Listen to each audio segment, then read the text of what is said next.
No mina hakkasin metsas käima juba 4-5-aastaselt.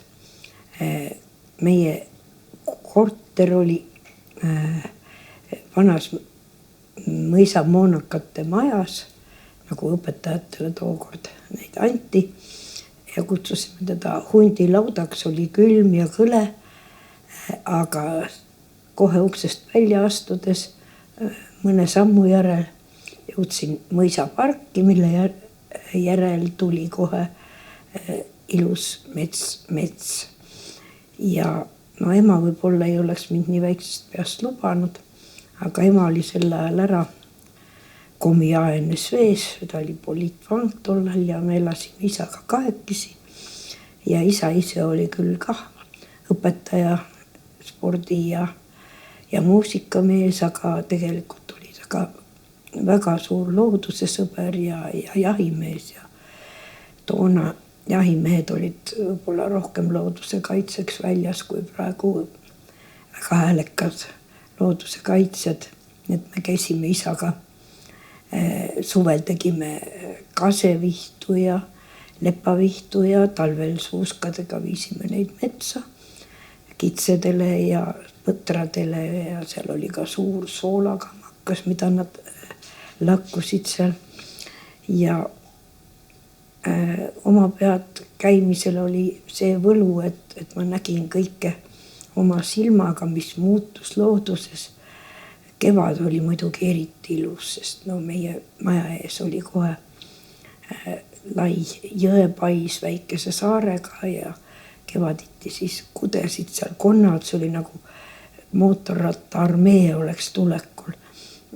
Ja varsakabjad õitsesid ja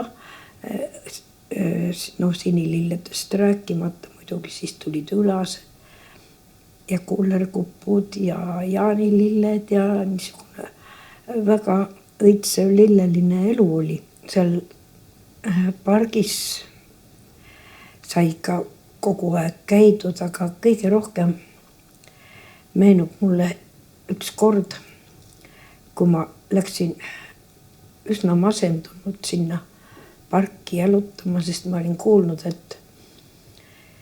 et tahetakse see park ja mets maha võtta, sest üleliiduline ökoplaan näeb ette rohkem karjamaade tootmist, et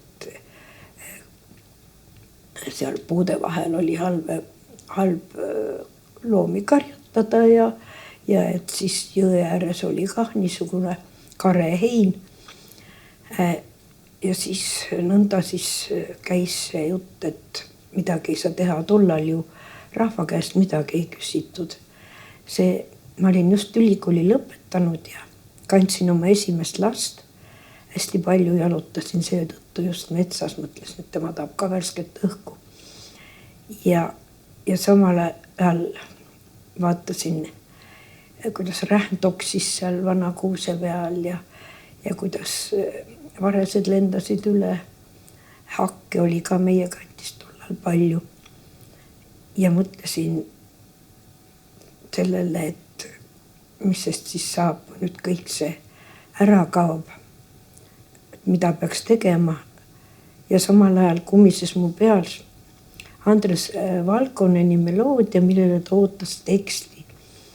Tal teemat ei olnud ja äkki hakkas seda sama rähni vaadates mul kummitama siukene lause nagu las jääda ükski mets lindude jaoks alles. Ja see meloodia kumises edasi ja siis ma muidugi paberid, pliiatsid kaasas ei olnud. Ruttasin koju ja kirjutasingi selle teksti valmis ja Tõnis Mägi esituses see kõlab siiamaani. Mis aga oli kummaline. No isa oli mulle ikka öelnud, et metsaaldjad on olemas. Ja ma usun, et nad on olemas.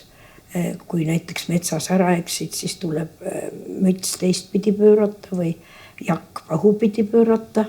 Metsaaldjad saavad aru, et sa tahad nüüd koju minna ja juhatavad sulle kodutee kätte. Mul paar korda nii juhtuski.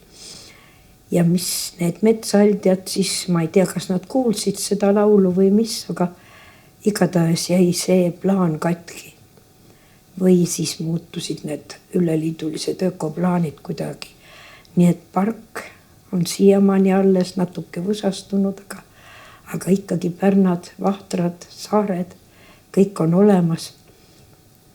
Ainult, et jõgi süvendati väikeseks kraaviks, ojaks, kaldad olid kogu aeg pidevalt kruusas, et nüüd hakkavad kinni kasvama ja kui ma olen nüüd mõelnud, et palju asju on muutunud siin uuel Eesti ajal, meie kandis ka ilusamaks ja paremaks ja küsisin Ääri-Veeri vallavanemalt, et kas äkki ei saaks jõepaisu ka taastada, et see oli Iidne mõisa üks ilusamaid osi.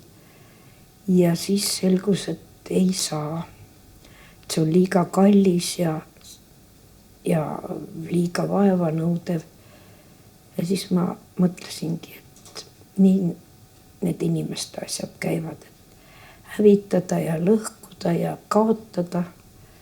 Seda me saame kiiresti ja ei mõtle selle peale, mis see maksma läheb, aga seda, et need uuesti taastada või rajada või midagi luua, see läheb kalliks ja võtab aega. See on kurb.